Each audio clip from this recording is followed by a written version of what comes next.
Beat this. What is going on, Rotogrinders? Dean here. That's Dean 7904 in the DFS circles. We're live on a Wednesday night NFL Pick 6 show. Of course, it's kind of a funky week. We're going to be talking some Thanksgiving games, the two games that have survived. We'll talk about that briefly. And then, of course, we'll get to the main slate in a second momentarily. If you guys are watching this on a Friday, just trust all the picks for Thursday were perfect. And you guys missed out.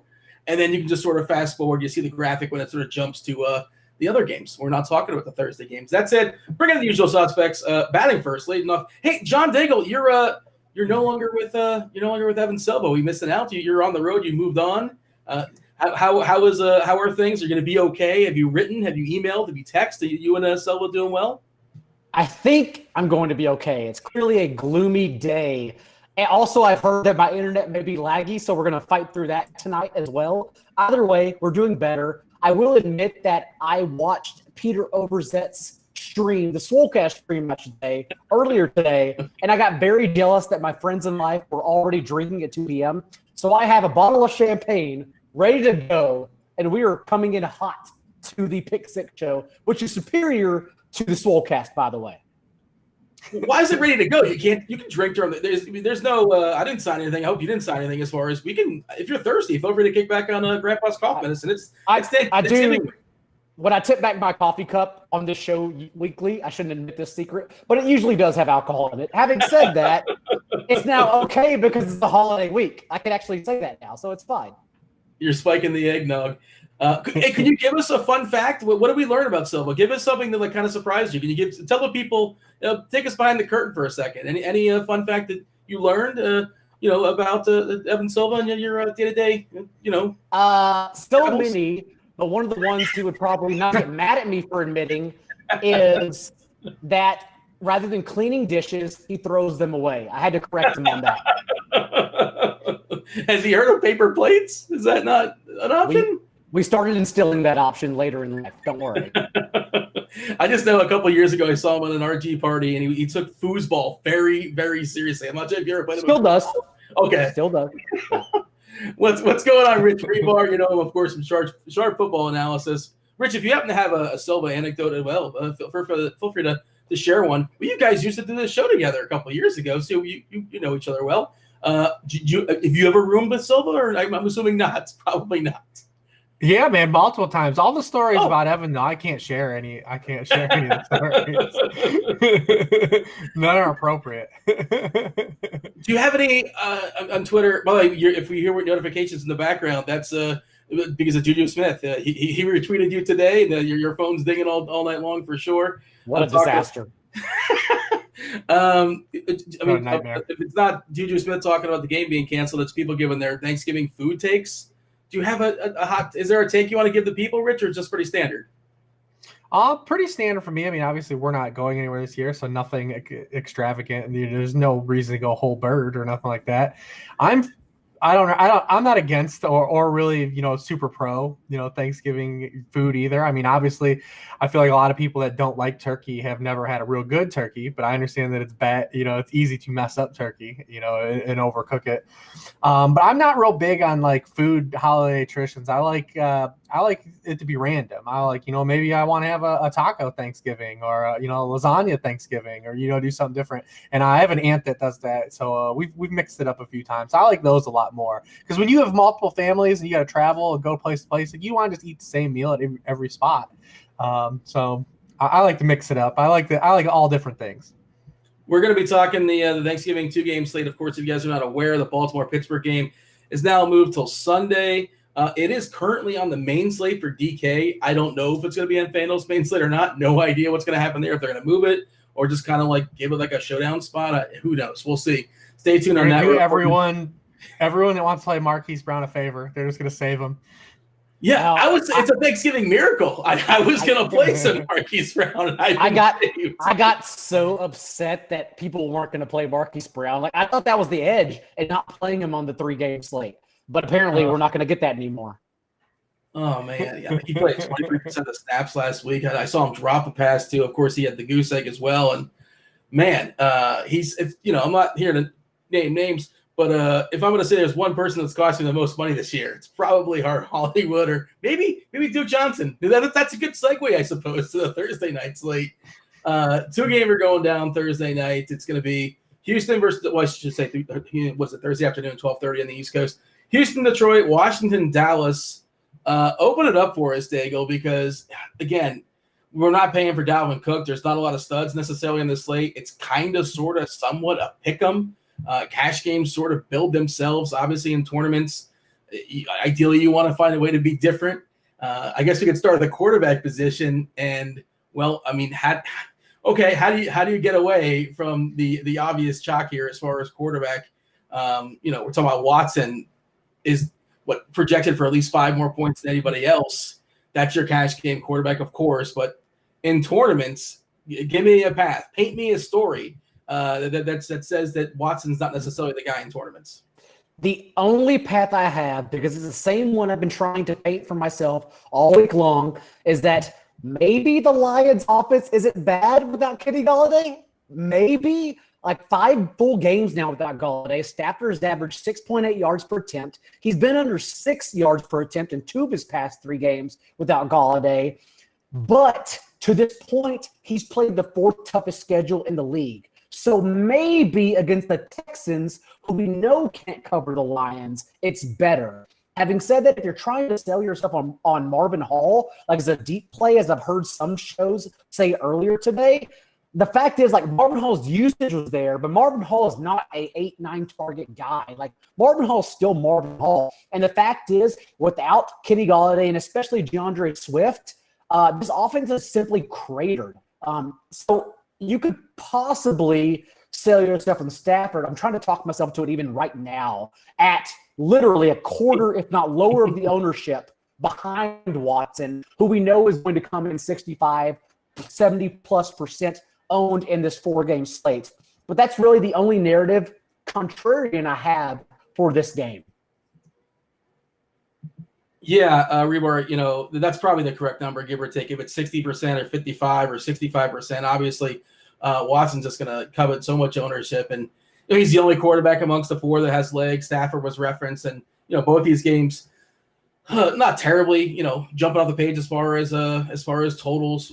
What is a 50.5 as far as Houston, Detroit, which is nice. 46 as far as Washington, Dallas, not as appealing. Andy Dalton on the back, he's in the back 9 for sure. Alex Smith might be on hole number 18.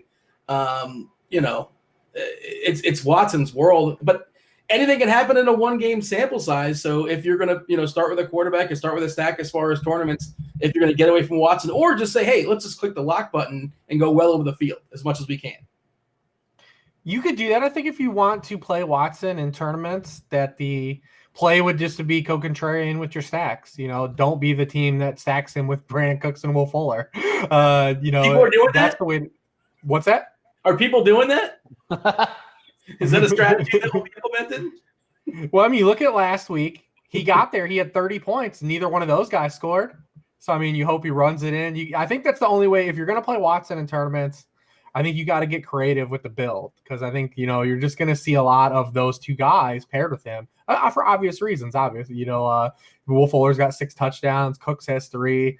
But you can get there maybe with people trying to play Kiki QT. Maybe the pivot is they play more 2 tight end sets. Maybe they play more 2 tight ends. Maybe he throws a touchdown to Duke Johnson. I think that's the only way. That's the way you get, if you're going to play him in tournaments and match the field, I think you need to get creative with the way you stack him. In general, with this slate, I think you need to be not scared to leave a lot of money on the table. Definitely on the slate, because there's going to be so much overlap with just the 2 games now and removing a lot of big ticket items. You just don't need a lot. It's not like we're just trying to wedge guys in. We don't have that problem. You can play whoever you want, basically. So don't be scared to, when you're making lineups and trying to have some uniqueness to your lineups, don't be scared to leave a lot of salary on the table on the slate. Just I would imagine that probably the winner will have a lot of salary left on the table, that if there is one winner that's unique. But I do think when in Watson's case, you if you're going to go with him, you try to find unique ways to stack him or not stack him, at all. Because I said, you look at last week's game, he got there without either one of those guys doing anything. It's probably not a normality, but it's possible. I think on the other side, I'm a little interested in Stafford. I see his projected ownership's a little higher than what I thought it was going to be, but still, in a pottle place. I mean, Houston just doesn't rush the quarterback at all, man. Like, they don't get any pressure. They allow a ton of passing points per game. They're 28th in the league. And you've seen Stafford, like, his bulk stats are real bad with Galladay. If this was like a main slate, I would never try to sell you on this. But the fact that it is, 4 quarterbacks, and we've got one that's basically going to have 2/3 of the ownership.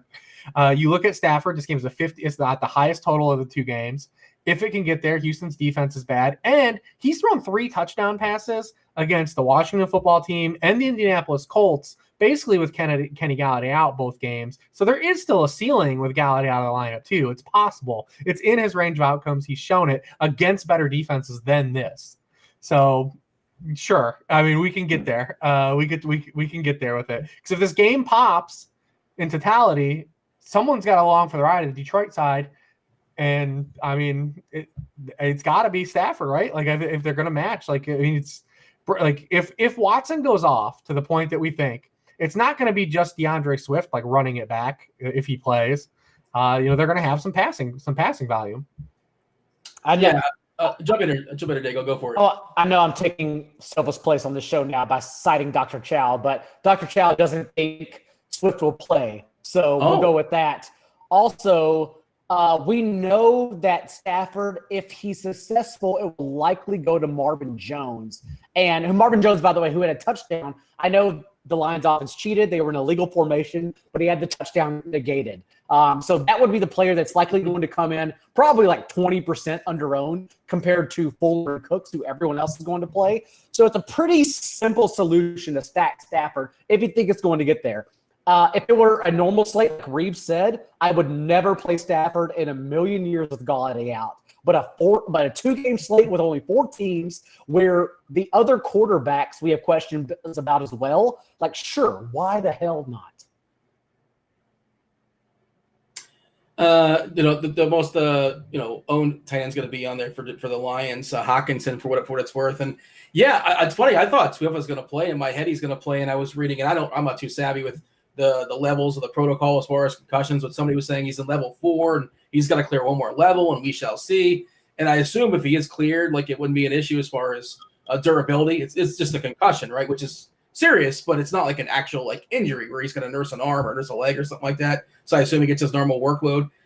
And if he's out, I guess you got to look, you hold your nose and at least take a peek at Adrian Peterson if they're ahead, if you think they're going to be ahead, or maybe carry on in some catch-up mode. But I think the running backs are pretty appealing as far as the Washington-Dallas side. We didn't talk about Duke Johnson as kind of a passing, but, in theory, he's on the field a lot, but, like, I guess not all snaps are created equal because, like, he doesn't get the ball thrown to him, and he runs it. He runs it for like 3 yards, but the matchup, of course, is pretty good here for the running back position. Well, that's the thing is that both of these teams are their weaknesses there. Well, the Detroit's, they're both pretty bad at defense in totality, but they're both so bad against stopping the run. But neither of these teams run the ball well, especially without DeAndre Swift. That is like the biggest problem. You always, because you want to look at that, you want to say, all right, we're going to get the elevation here, right? But you can't do that with these Texans. With like David Johnson wasn't that guy before. We could never really, elevate him just solely on matchup.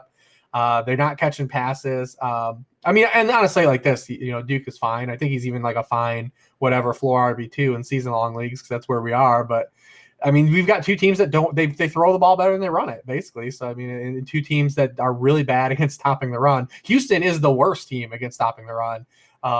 By a long shot, especially giving up chunk plays. But if it's Adrian Peterson, we don't want any part of that, really, even though he'll probably end up scoring twice. He'll have 45 yards and score 2 touchdowns. That's what'll happen. That's the problem, though. And I mean, I think that you like I said, I think the Houston tight ends are interesting. Like I said, that maybe they play more 2 tight end sets. Jordan Akins, had 5 for 83 last week. See if he gets involved a little bit more. We know Darren Fells, especially on a short slate, like he always could score a touchdown or 2. They use him near the goal line. I don't think it's just a one-off where QT just becomes Randall Cobb by any means. Yeah, I mean, people lean on him as a cheapie, 3.4K on DK. Daigle, what are your thoughts? Clean up this game so we can move on and talk about Washington, Dallas. Yeah, well, I think you let ownership dictate, go to Rotogrinders, subscribe, get the ownership numbers, and let that dictate how you stack Watson, because if QT comes in under-owned, I'm very interested. But if Akins is looking like the better play, I think he's a great option. It's a thin tight end slate. Every week is a thin tight end slate, let's be honest, except if Kelsey's on the main slate.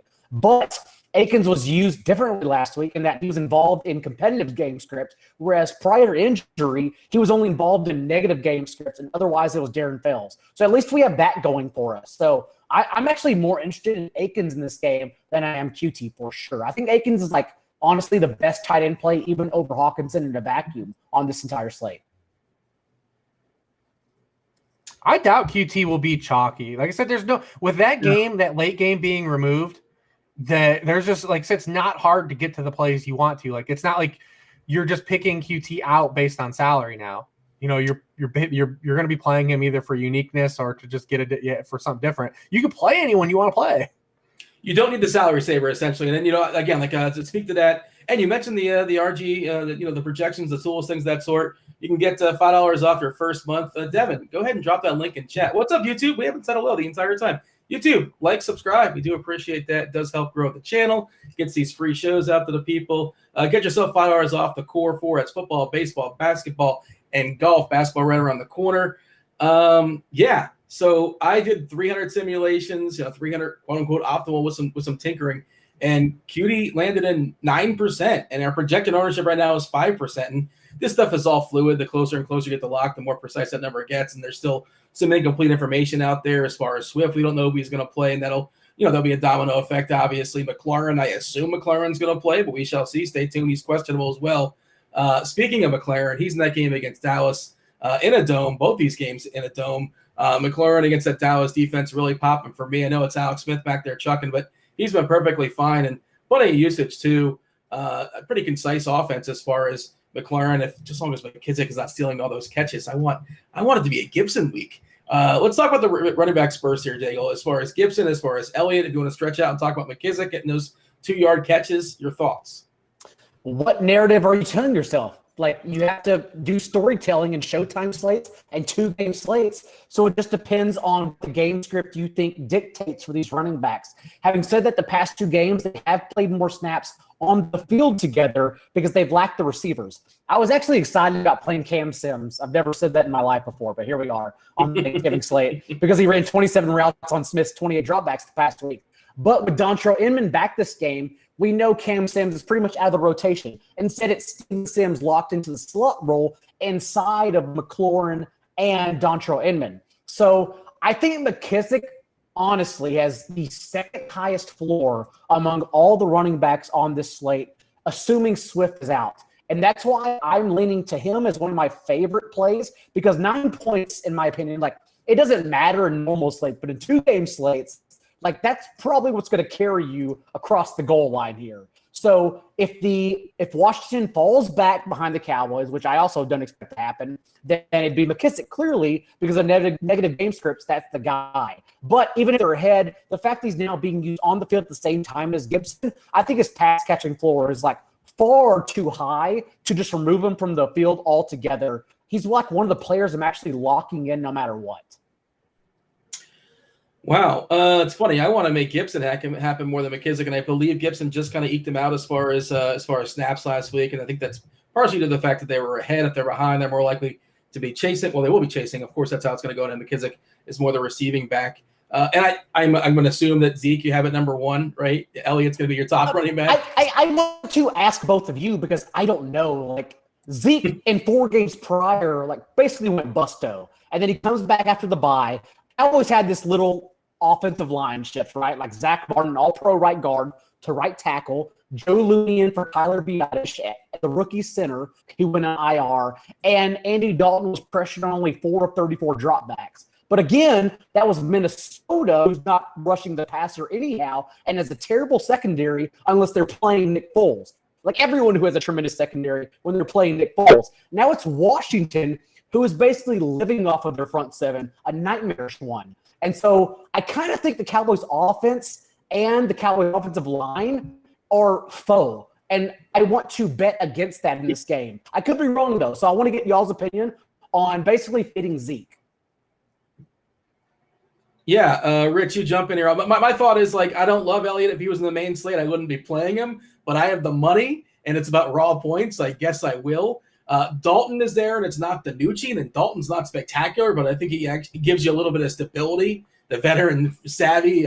Danucci was a disaster, and then Dallas was a disaster for, 3 straight games or something like that. Maybe 4. I don't know. I might be rounding down and selling him short. But yeah, Dalton's not spectacular, but I think he stabilized that offense to some degree. And Elliott, dollar for dollar, is not great, but I have the money, so I might as well. What's your thoughts, Rich? I mean, you're just talking about from just a touch projection. I mean, there's really no one that can compare to him at the position on a slate, even bad or worse. He could be terrible and get 19 touches, and he could be great and get 19 plus touches. I mean, we know what we're getting here. Whereas, Gibson, assuming Swift is out, Gibson is like the next best back we would turn to, but they have to have positive game script for him to kind of hit his ceiling. And so we've seen like both of those 2 running backs at Washington backfield is so split on how the game script goes. I mean, in the 2 wins that the football team has since week 1, when McKissick started playing, he has 3 catches and 2 catches, 4 targets and 2 targets.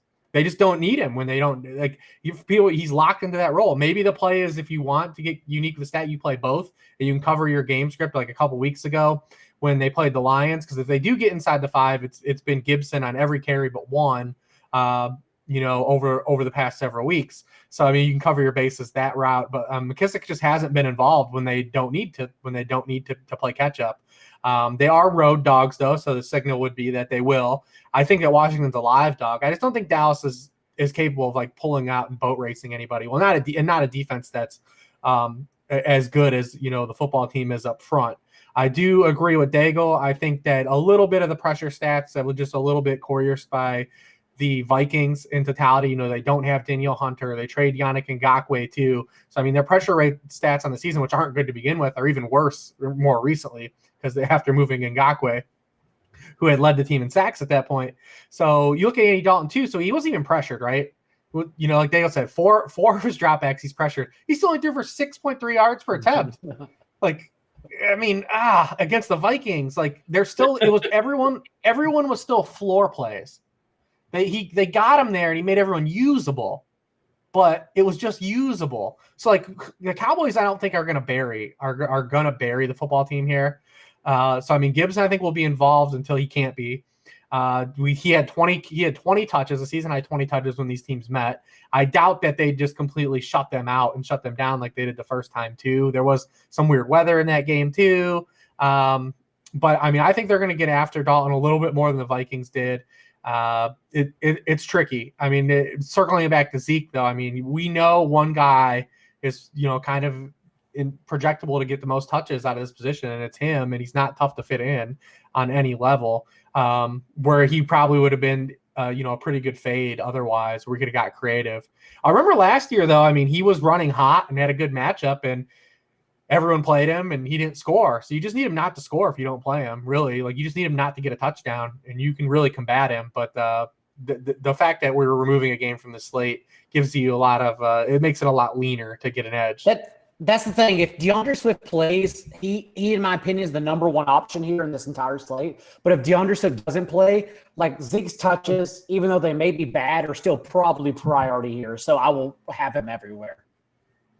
Yeah, and the knockdown from 3 games to 2 games also, like, you can break your correlation rules. Like, as you suggested, it's okay to play Gibson and McKissick. Like, you almost never would do that in an 11-game slate because there's so many other players and so many other spots that, like, a different combination is going to overtake it. But there's only so many guys can do things in a 2-game slate. And, like in Showdown slates, you can break those traditional rules because goofy things happens in one-game slates and nobody else is around to overcome that or beat that sort of pattern. So, I think you can do it. Yeah, jump in here.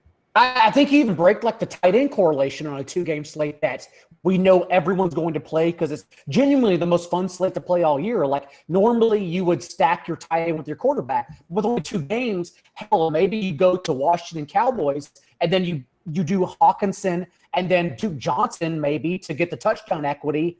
Volatile, of course, but the touchdown equity over Deshaun Watson, if that's the case too. So I think in this small slate, you don't need the quarterback to play the tight end either.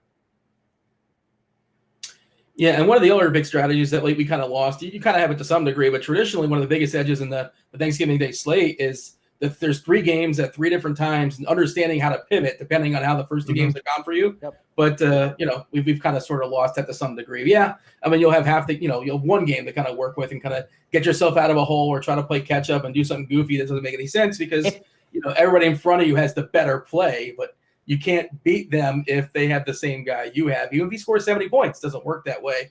The receivers in this game, what do you have for me, Rich, as far as the Washington side? I kind of mentioned McLaren in passing.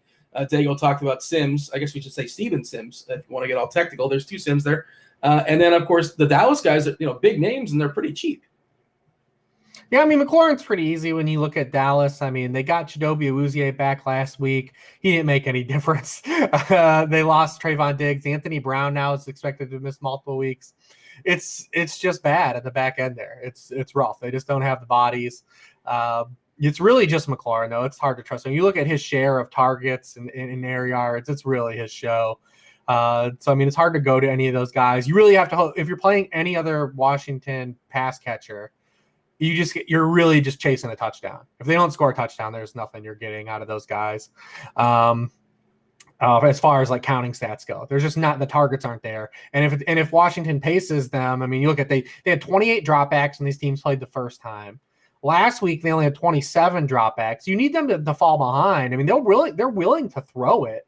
We saw the previous 2 games when they fall behind. You just need Dallas to get out ahead in this game. So you need something to happen, whether it be a turnover, Dallas scores early. That's what you need to have happen. Dallas to get up if you're playing the Washington pass catching side that isn't Terry McLaurin. Because that's what you need. You need volume to kind of float those guys. The Cowboys, I mean, there's a pretty much a good amount of clarity what we have. I mean, the sample's still small, but I mean, Amari Cooper's been like a floor-based player. I mean, he has at least 5 catches or 67 yards in 4 of his 5 games post Dak Prescott, but not much of a ceiling. But as far as the targets go from Andy Dalton, he's been easily the most efficient target. He's got 20 of 25 targets from Dalton, a team high 224 yards. Lamb is getting similar target volume to Cooper from Dalton, but the yardage and everything's been a lot more volatile. And he even had a 0 when these teams played the first time and was goosed. I will say he'll catch a pass tomorrow. But then you look at Washington, they're allowing a 3.4% touchdown rate to opposing wide receivers. That's 4th best in the league. Points per target, they're 4th best. Like they're not giving up a lot per target. And we just talked about Andy Dalton facing Minnesota, a team that's terrible on the back end and put no pressure on him. And he's under 6.5 yards per attempt. Like there's not a lot of ceiling for these guys. You need someone to break a big play. Because also when you look at Washington, in teams in the NFL this season, they've have run 24 plays inside the 10-yard line against them and just 11 plays inside the 5, the fewest of any team in the NFL. They will give up touchdowns, but they're long touchdowns. They give up big play touchdowns. And Dallas only has one guy that really gets downfield targets, and it's a guy no one's wanted to play all year outside of the one game he hit for us in Seattle. But I think if you really are playing a Dallas guy, the guy that has the most correlation to where the defense struggles is Michael Gallup, and he still leads the NFL. He's second in the NFL in routes run, so he's out there exercising. He's the guy. I mean, he's the guy that lines up with where Washington gives up big plays in the receiving game. So, I mean, no one wants to play him. We haven't wanted to play him for over a month, but he's the guy that makes the most sense, to be honest. Yeah, Daigle, put a bow on this. And as far as a slate, as far as the receivers, as far as this game, everything, we're going to move on as far as the main slate. And yeah, can that Dallas line the block long enough to let Gallup get downfield and actually throw the ball? Again, can Dalton give it to him? Does he have a chance to kind of break the slate? I don't know. And honestly, Alex Smith is my second favorite quarterback on this slate behind Deshaun Watson. Having said that, I will say, and this never works, by the way, I'm still going to be the donkey to talk about it, that remember CeeDee Lamb is the punt returner for the Cowboys. And we've only seen it work one time this year. Cordero Patterson, who had 14 touches, but was otherwise very bad outside of returning the kickoff for a touchdown. But CeeDee Lamb, Dallas Cowboys defense that's not going to get played on this slate, I think is a very interesting correlation. Yeah, Cordell Patterson had that revenge game double dip on a Showdown slate, which is like, Wow. I mean, if like, you don't have it, just go to bed. Close the laptop. 3 yards per touch is not revenge game, but sure, yeah. He returned the kickoff, yeah. All right, let's move on as far as the main slate. Hey, yeah, if you guys are watching us on Friday, welcome to the main slate. If you guys are watching us live on a Wednesday night, what's up? Hey, YouTube, like, subscribe. Hopefully you guys you're enjoying. Maybe you have a night off, the day off tomorrow. Enjoy your Thanksgiving. Have a good time. All right, what we do here on the show, we focus on usually 3 games with just 2 games this week because, again, we talked a lot about the Thanksgiving slate. The 2 featured games, batting first, leading off. We should say we're not talking about Monday night or Sunday night. We don't really have any takes. We're not going to be throwing them out there today as far as Seattle and Philly. That could be a fun game. Chicago and Green Bay as well. But KC and Tampa, it's high, it's tight, 56. Biggest total on the board, I believe. KC is a 1.5 point favorite here. All right, Rich. Mahomes, like the clear. I mean, he's just so much better than everybody else. It's completely insane. From a DFS perspective, how much are we prioritizing a guy like Mahomes? Of course, Allen is. We're going to talk about Allen in a second. The matchup there with the Chargers, it looks like a phenomenal DFS game to target as well, which, again, we're featuring that next. Kyle Murray, of course, on the slate as well, too. Hopefully his shoulder is all right. We shall see. It's just a Wednesday night. But let's start with Mahomes on Kansas City. We love him or what? I mean, everyone loves Mahomes. It's this game in general is very interesting because, we've now seen this happen repeatedly where the Buccaneers have flamed on primetime, and their previous 3 losses, they've come back and scored 31, 38, and 46 points. The angry Tom narrative. I think Brady is interesting in this game, but let's talk about the Chiefs for a little bit. Because the Chiefs we're 11 weeks into the NFL season right now in the books. The Chiefs have only been on the main slate 5 times, and 1 was a bad weather game against Denver.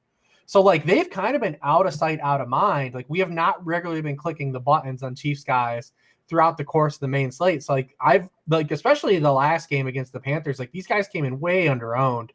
I don't know if we'll get that again this week because they are expensive. It's not cheap to play these Chiefs guys, the horses. You got to pay all the way top dollar for them. But they really have not been on the main slate a lot. So, we haven't really been playing a lot of them. Their ownership tends to come in under. But from a schematic stance, I'm really curious to see how this game plays out. So the Buccaneers are naturally they smother the run and invite teams to throw on them. So you're inviting the best passer in the NFL to throw on you to start out, just inherently. And you look at the Chiefs. So they've thrown the ball on 61% of their first down plays outside the fourth quarter. It's the highest rate in the NFL. Opposing teams throw 62% of the time in neutral game script outside the fourth quarter on Tampa Bay, the highest rate in the league. So we've already got some symmetry of the Chiefs want to throw, and if you're going to invite them to throw, they're willing to throw, and it's not what you want them to do. Then we also have the Buccaneers. They blitz 38% of the time, the 5th highest rate in the league. The one thing you don't want to do, Patrick Mahomes, is just send extra defenders. He has just destroyed the blitz over his career. This year's no different. He's averaging 9.4 yards per attempt versus the blitz as opposed to 7.8 otherwise. That's why we've seen a lot of teams just drop back and play shell coverage against them throughout the course of the season. They've tried to invite them to run. The Chiefs have kind of pivoted the last few weeks. They did it against Carolina. They did it against the Jets. They said, no, we're just going to keep throwing on you. We don't care. You're going to invite us to run. We don't care. We're just going to throw. And that's what they've done the past 3 games. And the Buccaneers are going to invite them to do that. And it's going to be really interesting to see how it plays out. I'll pivot back to the other side, but just when you look at like I said, the Buccaneers have clapped back after every loss. And the Chiefs have been the 2 past quarterbacks that they faced have paced them, Derek Carr and Teddy Bridgewater, over 30 points. I think Brady had, especially in this slate where there are not a lot of cheapies. I think Derek Carr is a cheapie, we might talk about later, but I think Brady's is in play if you're stacking this game. I think he can bounce back and have a really good game. We know he has the weaponry. There's a lot of stacking potential here. I don't think anyone's going to want to play Brady because he's just getting dunked on for the past week. He's getting dunked on. His head coach is dunking on him. I think Brady is pretty interesting. He doesn't know how down it is sometimes. Yeah, well. We did this against the Panthers, right? Brady had a primetime game, came back in a normal slate, and then he just dunked on the Panthers for 330 and 4 touchdowns. This is what he does. To be fair, I really do not think it's a real thing that he already admitted, like reporters, of course, they already have the article that he goes to bed at 8:30 p.m. Eastern every night. So I don't think it's a real narrative that he sucks in prime time because he goes to bed. Having said that, I think it's funny as hell that he's averaged 5.7 per attempt in prime time with 5 touchdowns and 5 interceptions. And every game, like Rich said, he bounces back because they're never in back-to-back primetime games, at least yet. This season. So I think it's a tremendous. This is 25 for what it's worth. It's not a night game, but it's not a It's day hilarious. game. It's hilarious that he's so bad on island games. So like if it's like a Eskimo or whatever who just shows up to America and they tune into TV on football, they see the Bucs on primetime only, and they're like, this team sucks. Why are they ever on primetime? Well, buddy, you got to watch them in the afternoon slate because they're amazing if you watch them out of the night games. Anyways, to Rich's point, he took the good ones already, but the fact is, last 3 weeks, the Chiefs have changed their motivation pretty much to win Patrick Mahomes the MVP and move the ball the most efficient way possible. The highest pass play rate in the league overall, the highest pass play rate in the league, neutral gain script, and most importantly, highest pass play rate in the league whenever we're leading the game. So I think I don't know what you have in ownership on your end, Dean, but like, if Mahomes, who has come in under-rostered the past 2 times he's been on the main slate because everyone gets too cute with Chiefs' implied team total and rosters Clyde Edwards-Helaire instead, like Mahomes is still the GOAT every main slate, especially now that the approach is clearly there for him. The next game we talk about will have the 2 highest projected owner quarterbacks, Buffalo and the Chargers. Oh, yeah. But and again, this is Wednesday night. Things happen. It's fluid, yada, yada, yada. I got to throw that out there. And I ran my 300 lineups, and Mahomes popped up in one optimal lineup, which is absolutely crazy. And we're seeing 3% ownership for 3% ownership for Brady, and the ownership right now is a super early, obviously. At 8. But Brady's never going to show up in a good projection right now because they're overweighting the Chiefs defense. So the Chiefs defense is good, but you know when the Chiefs defense is good? When they're ahead. The Chiefs are really good when they get out to, a double-digit point lead and Spags is just dialing up blitzes. But when you can pace the Chiefs and you can keep game script in your favor and you can run the ball, they give up yards. Like, they do not have a lot of individual defenders that shut down opposing defenses. Like, Chris Jones is awesome, Tyrann Mathieu is awesome, and it's like a bunch of guys. But when they get up 10 points, they get up 17 points like they do in all these games, they just dial up blitzes because you can't run the ball on them anymore because of game script, and they're just sending extra defenders all the time. But when you have, and they're in game script like they've been these last 2 weeks, you see it. Teams can matriculate on them easily. They're not like a great defense in neutral game script. They got to get out to those leads that their offense puts them to. That's when their defense is good. And why I prioritize this game over the Chargers-Bills, which I love, by the way, but I want the ancillary pieces in that game, and I want to target this game, is because Bucs secondary is also being overrated of late. Derek Carr, 280 and 2 touchdowns. Daniel Jones, 250 and 2 touchdowns. Breeze, 220 and 4 touchdowns. Teddy Bridgewater, 130 and 2 touchdowns before he was injured mid-game. And then this past week, Jared Goff, 370 and 3. So clearly, no matter what they do against Mahomes, he can still attack and win. And that's why I want this game over the other one we're going to talk about. Rich, I'm glad. You look at the Bucs defense, and I think that their stigma is definitely outweighed, especially the last several weeks. They have a game, in week 6, they just blow the doors off Aaron Rodgers. You look at the amount of yardage they're allowing per week. The Raiders got them for 350. The Giants had 360 on them. The Giants should have beat them. I mean, if Daniel Jones he sees a wide open Darius Slate and he's got like a 70-yard walking touchdown. The Saints put up the Saints put up 420 yards against them, basically not even trying in the second half. Carolina, the first half, put 17 points up in the first half before Bridgewater gets hurt, and they and the Panthers they suck in the second half anyways every game. And then the Rams put up 400 yards on them last week. This Bucs defense is giving up a ton of yards, since that Rodgers game. Evans, Brown, Godwin, Gronk. Who do I pair with Brady? Is anybody kind of jumping off the page, or it's kind of like the Colts but like a better version of? We don't know. Mike Evans and Antonio Brown have 26 targets each, a 20.8% target share in the last 3 full games, or the only 3 full games, I should say, they play together. Chris Godwin has 22 targets in the span. The issue, of course, is that Mike Evans, like Adam Thielen, like Devontae Adams, is being prioritized where we want the targets. 9 red zone targets, 5 end zone targets, compared to EB and Godwin's combined 2. Just 1 red zone target each in that span. Brady looks to Evans whenever they reach inside the red zone, and then it's very clear who he's going to throw to. So that is the number 1 receiver among this group. Last week we talked about no opportunity cost at tight end, unless, of course, you're playing on Fanduel where you just lock in Taysom. Tight end was an absolute disaster on the main slate for DK, missing all the top tight ends. Ingram, Kelsey's back. Waller's back on the slate.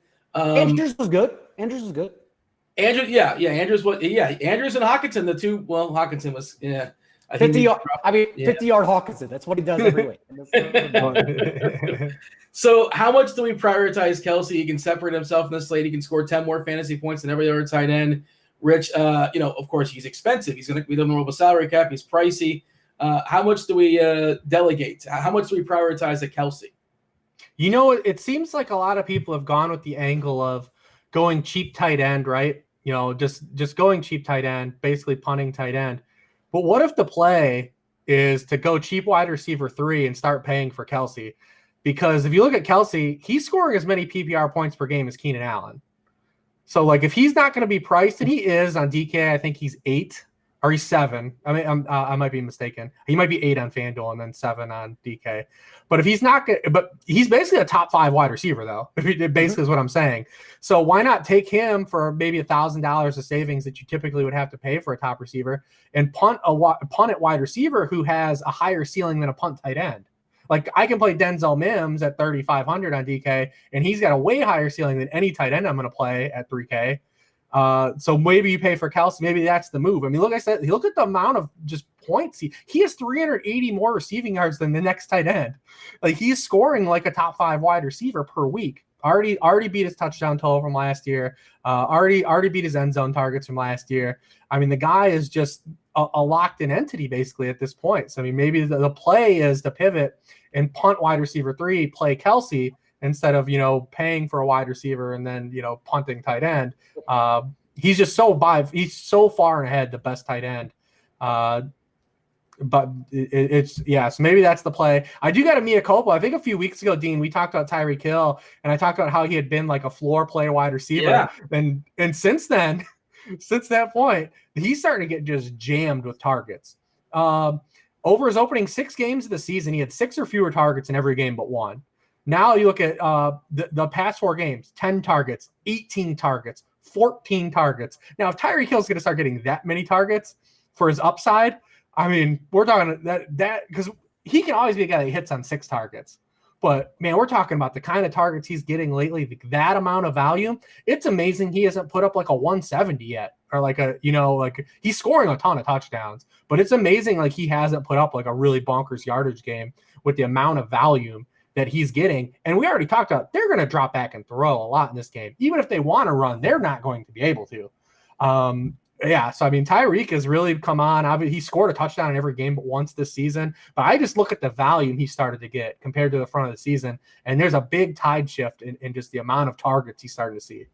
Even if, you don't play Mahomes, but you run Hill and Kelsey, and then you run it back with the lower rostered double stack of Brady, Brown, and Evans, it's so interesting. This game in particular, I absolutely love this week. And again, that means probably you don't get to roster Dalvin Cook in this slate. But if you have the high-powered passing offenses, I'd prefer that anyhow, and I'll find the running backs. High-powered passing offenses, at least the fantasy quarterbacks we want a piece of for sure. Justin Herbert at Josh Allen. The Chargers at the Bills, 52.5 is the total. The Bills are a 5.5-point favorites. Hribar, you want to start us off as far as this matchup? Well, I mean, this is it. I mean, you kind of hit on it. It's Herbert and Allen, and the reason they're owned is we're talking about always touchdown equity. 86.3% of the touchdowns the Chargers have scored, Justin Herbert is accounted for via passing or rushing. Josh Allen's at 84%. That is third in the NFL. So, I mean, when these teams score, the quarterbacks are doing it. So that's why they're going to be high owned. Also, like the Chargers, like they just don't play normal games. They've allowed 28 or more. They've allowed 28 or more points in 7 straight games. And look at these past 5 games, some of the teams they've played. The Jets, the Dolphins, the Broncos, the Jaguars. Like they're playing shootouts with teams that do not shoot out with anybody. Yeah. It's really wild. It's interesting because the Chargers are like, their defense shows up to be good on a peripheral, like per play basis, but they give up a ton of passing touchdowns still. They're good from like a yards per attempt perspective, but they have a lot of touchdowns. They find a way, like teams find a way to score points on them. Josh Allen is coming off of the bye where he was a top 5 quarterback again the previous 2 weeks. I mean, it's a game that's set up to be very high scoring. Herbert has been so good. I mean, 20 or more points the past 7 games. Through 9 starts, he has the most passing yards in NFL history. He's third in touchdown passes. He's second in amount of games with multiple touchdown passes. Only Kurt Warner has more through 9 starts. Buffalo is allowing a league-high 57% completion rate on throws 15 yards or further downfield. Herbert is third in the NFL in fantasy points on those throws, only behind Aaron Rodgers and Russell Wilson. I mean, this game, it has what you're looking for. The weather's supposed to be good in Buffalo. Yeah, I mean, it's set up. It's set up. And I think the Bills are probably more narrative street. Like, they've been sitting on that Hail Mary loss for 2 weeks. I think they're going to come out and play well. I'm looking at this game, and it's like, yep, there's a reason why all this ownership is going to be here, especially surrounding those 2 quarterbacks. And remember, like, nothing in Buffalo happens without it planning to happen, because Brian Daboll is too intelligent of a play caller. And in the 2 weeks before their bye, Josh Allen had 87 pass attempts to 22 running back carries. They just started putting it all on his shoulders and said, screw it, kid. Go out there and get it done. And it's been amazing for fantasy. So against this team, Rich said over 29, 30 points the past 4 games. I'll take it back to week 4. They've allowed 30.8 points per game, and that's a 7-game sample to opposing offenses in that span. So Chargers, due to injuries most likely, have not been a good defense, and now they're getting Josh Allen and a pass-heavy attack. It's an amazing game as well, honestly. We're not sure as far as some injuries. Eckler may come back. Stay tuned on that. If he doesn't, I think Ballage is certainly interesting. It's still a reasonable price. He scared a lot of us last week when he got hurt in the very first play or the very first series, but he did come back like a champ. Wasn't spectacular, but at least he gave us a score. John Brown also not practicing just yet. And yeah, let's not bury the lead as far as the receivers. Diggs and Allen on both sides. I believe they're 1-2 in the league as far as targets. Both absolutely spectacular plays. Great to, cash game pieces if they fit the build for sure. I love them as far as the floor. Anything else here, Daigle, as far as this game, or shall we move on? No, I mean, a lot, actually. Stephon Diggs, his 2 games without John Brown. Stephon Diggs targets per game. It's only 2 games, of course, but they've jumped from 9.5 to nearly 14 per game, a 4 target per game jump. So the targets are there for Stephon Diggs, of course. Cole Beasley in those 2 games has gone from typically 49th in fantasy points per game among wide receivers to 15th among all wide receivers without John Brown. And then Tre'Davious White for Keenan Allen. You're still probably confident in Keenan Allen anyways, and not to get Rich started on a tangent again, but Tre'Davious White has only moved to the slot for 13 snaps all year. So Keenan Allen, who has seen double-digit targets in every game except that game against the Dolphins from Justin Herbert this year, minus the game got injured mid-game, of course. It's pretty clear where he's going to go. Kalen Ballage, DNP on Wednesday. Austin Eckler, on the other hand, practiced on Wednesday. So maybe it's a little bit clearer than we think as well. So, yeah, I think the target tree is simple here, honestly. Well, Ballage got hurt at the end of the game as well. It wasn't just early in the game. He also got hurt at the end of the game as well. I believe it was the final drive he got hurt, which kind of went under the radar. But I was making sure to earmark it to follow him in practice this week, because he also, I don't know if it was a re-injury or the same injury, but he came off. It might have been his last touch of the game. Came off the field. I would say John Brown never has practiced on Wednesday all season, so you got to wait till tomorrow. Yeah, he hasn't practiced on Wednesday all season, so we've got to wait to see what happens. But Big Mike's been coming along for the ride. Listen, man, Big Mike at least 7 targets in 4 of his past 6 games, double-digit points. He's got like a 4-yard game to keep us honest. You never go all the way in with Big Mike. But the thing about Mike Williams is, and you're like, well, yeah, he plays 70% of his routes on the outside. Like the types of targets he gets, it doesn't matter who the hell's on him. Like he gets vertical targets and he gets end zone targets, and they're all 50-50 balls anyways. Like, so like you don't really care. We're never playing Big Mike and Cash anyways. But he's been coming along for the ride and starting to hit his stride here, the past, 6 weeks as well. As Herbert has kind of started to trickle it down. Even Hunter Henry has gotten in the box the last 2 weeks. The yardage isn't there, but a lot of people in season-long leagues will just take their touchdown from the tight end and run. It used to be like old fantasy college where like when you had to roster a tight end and if your guy scored, you're just so happy. You're like, oh, thank God. Like I just got a touchdown for my tight end. That's kind of where we are this year if you don't have Travis Kelce or Darren Waller. Yeah. I don't know why I was so antsy to move on from this game. We're a little bit behind on time. We went long as far as Thanksgiving. And I think, the reason why? I wanted to get to our ad read. The holidays are here. Have you made your wish list yet? Our sponsor today has the #1 wished for gift of the year. It's Manscaped. You guys know Manscaped, the best in men's below and above the belt grooming. Manscaped is here to ensure you're taking care of your manhood and your nose hairs with their new performance package. Ho, ho, ho, fellas. Naughty or nice, 'tis the season to perform. It's Christmas season. If you're having issues downstairs, if you're having issues upstairs, you're in luck because Manscaped Performance Package is the ultimate men's hygiene bundle and makes for the perfect gift.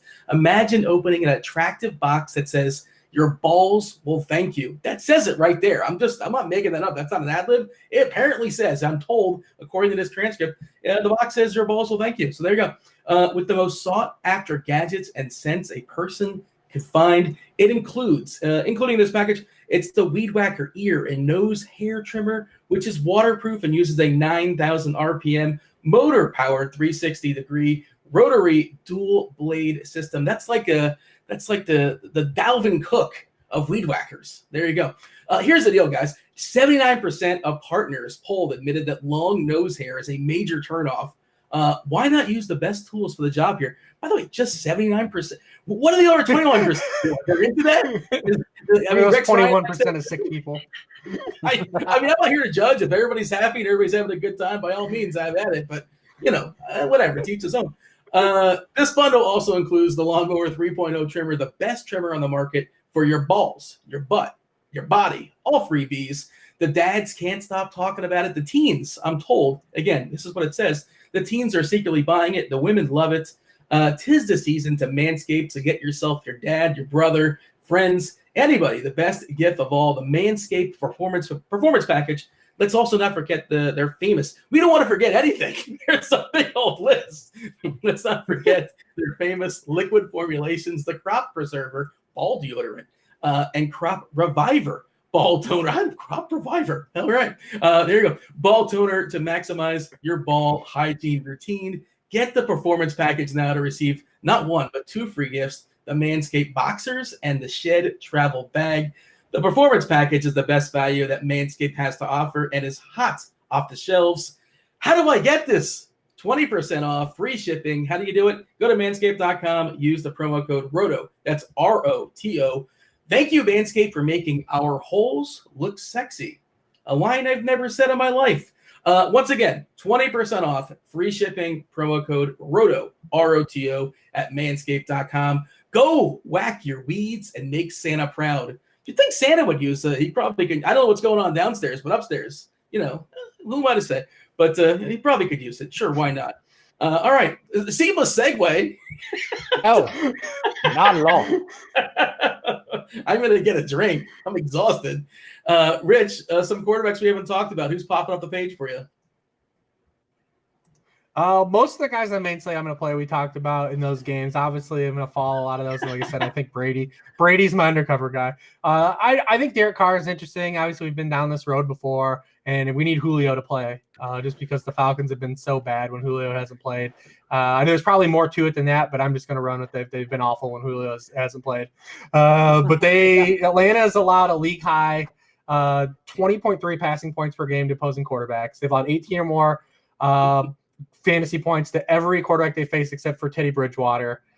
Seems to make a lot of sense. The Raiders' offense is good. Obviously, Carr is not a guy that's probably going to crash a lot of high ceilings, but he's fine for the most part. Also, going back to just Kelce for 1 second, Kelce outscored Taysom Hill at tight end last week. He outscored a quarterback. Wow. Just so you know how good Travis Kelce is, he outscored a quarterback. I did not get to join y'all for Sunday morning, but on the Roto-World Sunday morning show, I said I'm starting Taysom Hill every tight end except Travis Kelce because I think his floor is higher. So shout out to me. How do we feel about Taysom this week, by the way? Obviously, he's no longer tight end eligible on Fanduel. They bumped him up on DK, bumped him up in Fanduel, but still playable. Not just, not an amazing matchup here, against Denver, perfectly fine on the road, out of the dome, which I don't like either. And, in theory, he's got legs. He can run like 50 yards or so or something like that. He was efficient. People were trashing him, but he was efficient from what I saw. And he had that 50-yard bomb down the field. He kind of sort of got lucky on, I guess. And not passing the ball with to Alvin Kamara was a bold choice, Cotton. I don't know. We only ran 11 pass routes. What is that going to be fixed, or is that the game plan? What's going on there? You have two things. Remember, he did not practice on Thursday, and he said, "No, I'm fine," and then practiced on Friday, but he didn't practice with that toe injury. And his snaps, he had the lowest snap share of the season, and he only ran 11 pass routes. So, I mean, he might be a little more ailing than we thought. Obviously, too, we have a mobile quarterback, which, it's tried and true. Like, we've seen this before with mobile quarterbacks. You don't always check it down. You're going to run yourself. You're going to take off. They didn't run any designed runs in the first half of that game. Granted, they started scoring their touchdowns when they started adding designed runs. I mean, you proved your point, Sean. You didn't score. You had 3 points at halftime. You proved your point, and you start scoring touchdowns when you start running design runs. I mean, I thought Taysom, obviously, he was a better passer than I think many of us thought he might be in that game. Still made a lot of mistakes. He was better like when he could just play. I thought when he was like under structure, he had to read defenses. His processing was slow. And I'm no quarterback guru. I mean, you talked to Matt Waldman about this, but I thought when he had to make plays and there was pressure and he had to move and just play, he was better. That's when I thought he made made plays that I was like, oh, this can really work for him. But other than that, I mean, you look at this matchup. I think this is a game where he's going to have to run though. Obviously, he just faced we just talked about the Falcons. I just did with Derek Carr. They're awful. They've given up points to everybody. Mitchell Trubisky and Nick Foles scored 30 fantasy points against them. The Denver they've got a defensive-minded head coach. Vic Fangio is going to have something for him. We saw he had something for Tua last week. The Saints are a better defense, or better offense than what the Dolphins are going to put out, especially on the offensive line. But Denver is third in the league in pressure rate. They have 28 sacks. That's seventh in the league. They're a terrible run defense. So, I mean, I would assume the game plan is going to involve more RPOs, more Taysom Hill running this week than it did last week, because Denver is just a way better pass defense than the Falcons, and you're on the road. Something about playing in that stadium is a little different as well. I think he's still a good solid floor play, because I think he's going to run more. But I think that the matchup is definitely a lot harder, and we'll see a lot more proven as far as his passing acumen goes in this matchup. I think it's Julio Jones' presence. Like, if Julio Jones plays, Derek Carr's the better cheapy play, because we know Derek Carr is going to have to punch back. He punched back for over 30 attempts last week against Mahomes, which is what we expected. But remember, in 3 games prior, averaged 24 pass attempts per game. But if Julio Jones doesn't play, we've seen Matt Ryan in 2 full games that Julio be the QB 26 and 27 on the week, and thus Derek Carr will go back to fewer than 24 pass attempts per game, and it'll be a Josh Jacobs and respectively Devontae Booker game. And Taysom Hill will be the better cheap play. Having said that, as much fun as Taysom Hill was, and do not mistake that, Taysom Hill was the most fun I've had all year long, whether it was him rocketing a ball at the line of scrimmage or rocketing a ball underthrown 50 yards deep. He was amazing to watch play. 6 for 6 under pressure, by the way. And the Falcons created the 7th highest pressure rate on the entire week last week. Having said that, the Broncos still, like Reeve said, 3rd highest pressure rate in the league. Also, altitude matters more than home field advantage this year. And so that's what I'm worried about. A 30-year-old making his first career road start in altitude. So a little bit skeptical to both those cheap guys. Yeah, it's easy to forget he's 30. He was in college for 6 years or something like that. And I think BYU, they go on the mission. Yeah. Kyler's probably going to be ignored, I think, which is kind of sort of somewhat interesting.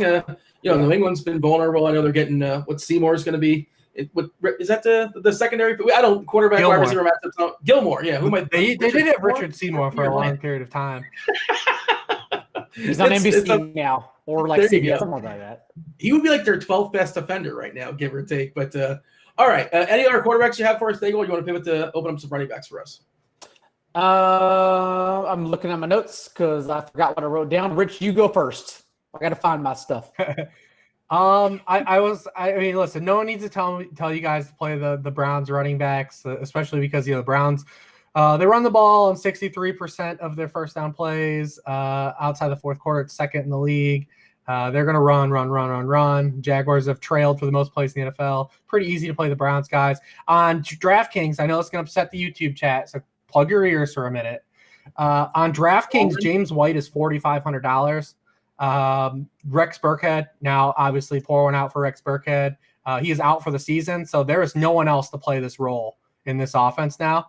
And we've seen it. He caught 6 of 7 targets for 64 yards. He played 39 snaps, ran 20 pass routes, his highest in a game since week 4. The Patriots are dogs at home. $4,500. There's not a lot of cheap plays on this slate. I'm not playing Wayne Gallman, guys. I'm not doing it. I don't care. Someone else can talk about him. Because if he doesn't score a touchdown, he's going to be terrible. James White cannot score and still be good at $4,500. I think he is a really solid play. He has no threat to hit that role now when he didn't even have the role, which is crazy. What happens if they're up by 10 or something like that, though? Then is it like just Harris run the ball a ton and maybe some Michelle? Yeah, I mean, do we believe that that's going to happen? Like, what's the probability? I mean, they just lost to a team that had only beaten the Jaguars. Also, like for James White, that's why I love James White game script for this 1 week, because the Patriots haven't stopped anybody with an arm, right? And maybe Kyler Murray doesn't have an arm because he's been limited or did not practice at all with that shoulder injury from Thursday night. But if he can throw, this Patriots defense is a bottom 5 unit, honestly. Derek Carr, Russ Wilson, anyone but Lamar Jackson has been successful against them. Even Joe Flacco 3 weeks ago. So, I love Kyler Murray as well. Not only for the rushing floor, but assuming he's healthy, I think you can easily attack him through the air. And they're dead last in yards for pass play. The Patriots are last in the NFL. They're dead last. Yeah, they've been horrendous for sure. And Dalvin Cook, that's a foundation piece in your cash games. Obviously, a really good tournament play as well too. I'm not really sure how it's going to land as far as ownership because it's pending, what sort of value may or may not open up as the week progresses. Thielen is currently questionable. Who knows what's going to happen with him as far as go ahead. I'll be willing to go perhaps to my own defeat, but Kamara overcooked this week in tournaments. Ooh. Not only $1,300 cheaper this week, so last week was $9,500 and $9,200, right? I think that was the price. They were very similar on DraftKings, but also everyone's now scared that the target share is what Kamara is going to lose with Taysom Hill. But again, Reeves pointed it out, the first time all year that Murray out-snapped Kamara, the first time all year that Murray out-touched Kamara, and to only run 11 pass routes is egregious. Clearly, that's not his role going forward. One of the most talented players in the entire league. So I want to play literally Alvin Kamara 100% of leagues this week, 100%. What about James Robinson, who plays basically 100% of the snaps for Jacksonville? And I know they had a quarterback change from Jake Luton. You got to see what you have in Mike Glennon. You never know. What was his quote? I don't think I saw his quote today. Basically saying, look, I don't know when the next time I'm going to start again. I'm just gonna chuck. Basically, is what he said. He said, I don't know the next time I'm going to start. I'm going to air it out. Amazing quote, by the way. Almost as good as Drew Lock's quote 2 weeks ago, where he said 50% of his throws, 50% of his throws when he throws them, he says, "Oh no." Only a coin flip, by the way. Only half of them he regrets them. Yeah. Glennon's made 22 starts. He's never thrown more than 2 touchdowns in any start.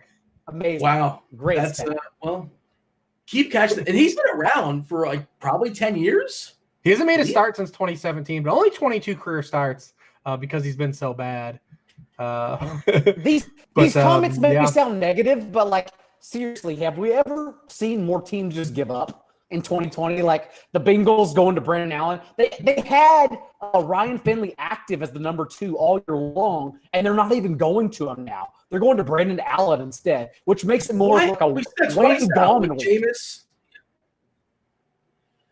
Yeah, Brendan Allen. I was looking at his college stats earlier today. I was curious if he can run if he has got any wheels, but it appears that that's not a case. That's not a thing, and he's super cheap. And yeah, what's the is that just a tank mode thing? Like what is that what's going on there? Don't even look at his college stats. Look at his 46% completion rate from last year. That's all you need to see. It doesn't matter. Any other running backs that are worth throwing out there? I know. Did you want to tout Gallman? Clearly, Rich has no interest in hyping up the great Wayne Gallman. It's a good matchup, and he's cheap, but yeah, it's Wayne Gallman. I don't know if he's going to be in my running back pool, and I'll talk about him because I genuinely don't know at this time. I would not talk about him if he was completely out. But the pros are clearly that he's living off of, as Reeves says, touchdown deodorant. He scraped himself with it, and Amazon warehouse may run out very soon. We don't know. But a season-high 19 touches without Devontae Freeman before the bye, and a very good game script because we know Brendan Allen's going to be bad. We know that. We know the Giants are going to run the ball, and Devontae Freeman on IR. So that's the point you're trying to sell yourself if you play Gallman. Again, more of like Damian Harris last week, more of a Fanduel play than a DraftKings play because he's not going to catch passes either. I love the idea of playing a defense against Mike Glennon in YOLO mode, but no Myles Garrett hurts him to some degree, obviously, as far as Cleveland, and they're still probably in play, but just not that we talk defenses, but just the idea of Glennon back there just saying screw it. I don't know. I mean, putting his Jay Cutler cigarette in his mouth, don't care. I don't think Myles Garrett matters for Mike Glennon, to be honest. It doesn't matter. Running backs. Yeah, no Denzel Ward either. Are we done as far as running backs? Or shall we talk about some receivers you like? Sure. Rich? What wide receivers? Feel free. Well, I mean, listen, what's that? Well, oh yeah. Well, I mean, literally, if people are gonna keep trying to jam Dalvin Cook in, and his price went up again, then it just like last week, you just got to play Minnesota passing guys in tournaments, and then you as leverage. You just have to. If he's that high owned and he's that expensive, you play Thielen if he plays. You play Justin Jefferson. You just got to do it, man, because you have to hope that he doesn't score a touchdown, or if he does, he has to work for it and doesn't have a super high ceiling. And he was great last week anyways. But if you can get these the leverage plays, the passing game there, I think running that back on the other side now that Teddy's going to play, those Panthers wide receivers are always in play. They're a little tougher to nail. DJ Moore has matched Robbie Anderson in weighted opportunity rating for the season. He's at 18 targets the past 2 games. Obviously the narrative on DJ Moore's season has been false, from the beginning. But in his past 7 games, he's had 93 or more receiving yards in 5 of them. Anderson has had 77 yards or fewer in every game since week 5. Anderson hasn't had a end zone target since week 5. He has 3 end zone targets on the season. DJ Moore has 7. He's got to score from far away, basically is what I'm saying. So I think those guys in a game stack is interesting. Michael Pittman, are we going to run this back? He's pretty cheap. Got in the box last week on the long play. Had 100 yards against the Titans. So I don't know if Adoree Jackson, the myth of Adoree Jackson, is ever going to come true that he's going to play. And then if you want, you have the error yards guys, not the air yards, the error yards. I say prayer yards, but I like air yards as well. Yeah, air yards. You have Jerry Jeudy, who we can keep citing his error yards till we're blue in the face, but only 56% of his targets are catchable. I'd like to see his air yards on catchable targets to know what we're working with. And then Denzel Mims is arbitrage air yards under Jeudy. Because he's got 458 air yards since he came in since he was active, but only 54% of his targets have been catchable. So we've got a lot of air yards to work every with. Snap he plays, basically. He's in the field for every snap. He runs a ton of routes, and he's super cheap. He's 3,500. So Perryman has 21 A-dot, and Mims has a 20 A-dot. Like, literally, Joe Flacco drops back, and it's a 50-50 ball every game. The difference in this matchup is that Byron Jones on one side, Xavier Howard on the other. No one has been more prepared for air balls or air yards than the Dolphins secondary. It's going to be a disaster. Well, Flacco already started against the Dolphins, too. It did not go well. Let me throw out one more cheapie into the conversation. KJ Hamler, thoughts on is he kind of more like air yards? Yeah, he's 3.5K DK specific, which seems like a cheapie. It's interesting in play. And then how about the recency bias potentially, a revenge game also built in here? Jacoby Myers and Damiere Byrd. What are we doing with that? Byrd 4.1K, Myers 5.3 against Arizona. If you're going to run it back, if you're playing some Kyler or something like that. Any of those guys doing anything for you for anybody? Yeah, I mean, I like Jacoby Myers a lot. As we know in DFS, you always run back the guy who fails 1 week and comes back, but has been proven. And remember, the 3 games prior to last week, Jacoby Myers still 40% target share in all 3 of those games, and then comes back and Damiere Byrd gets more targets. So I would happily go back to Byrd and a negative projected, in my opinion, in my brain, negative game script, because as we talked about earlier, the Patriots have not been able to stop any competent quarterback this year. They've played some very bad ones, but against league average ones or better, they've been terrible. So Jacoby Myers, absolutely. I would love to go back to him. Rich? Sure. That means, he's not playing him. That means he's not playing him at all. I mean, listen, you did not sell that at all. Where was that was the first first last week. That was the first touchdown Cam Newton threw to a wide receiver all season. You called it. People have been citing, Damiere Byrd regression for 10 weeks. You got it. Get out now. Just you got it. You finally circled the wagon. Nobody circles the wagon. No, I'm fine with either guy. I really don't have any pushback on either guy. I'm not going to play Byrd, but I will play Myers. I think they're fine. The Dolphins guys are playable. I think Parker and Grant, I think, are playable. I saw somebody in chat talking about playing Rivers. What's up, chat? Feel free to like and subscribe, the whole deal. Hit that like button, smash it, whatever. I talked about this. I talked about Rivers on my show last week on how there was just such an obvious signal to play Rivers, but he's just so hard to stack, because half of his touchdowns have gone to these jabroni tight ends. Mm-hmm. Pittman at least is starting to give us some intrigue here for stacking. But the Colts are just guys. Like their offense is just guys. So you just there's a reason why it keeps bouncing around. Like they don't have any stars.